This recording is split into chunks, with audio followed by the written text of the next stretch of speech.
داداش وقتی که من میگم همه چی رو گردن من نقاش ننداز قبول نمی کنی. بیا توی این گونی کنفی کار کرده، زیر جته. من از زیر جت مگه خبر دارم؟ دستگاه امارایی ندارم که ببینم زیر جت چه خبره. 3 بار من اینجا رو کندم درست کردم. بیا من اینا چیکار کنم؟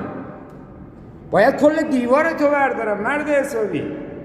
تو همه چی رو گردن من میندازی. من چیکار کنم؟ من فقط روی کار دارم، با مغز کاری ندارم که. هر بار یه ترک وا میشه گردن من میندازی. بابا تو حواست کجا بود؟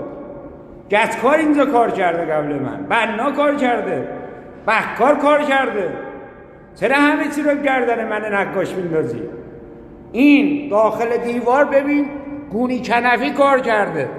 آخه کدوم آدم عاقل این کارو میکنه؟ Rahmetli oğlu Yakup'u ne işti sen? Sen geçkar insafın yoktu. Kişinin oğlu. Bunun altında hortum var. Üzünden getirirsen kuni kenarı işledin. Sen hiç hortum da diyor. Ahendi. Ben meşe saktıvanı ne içindi? Mərd hesabı. Sen benim dedemi yandırdın. İndi her ne olur yıkılla benim boynuma. Ben onu neyleyim indi? Divarı söküyüm.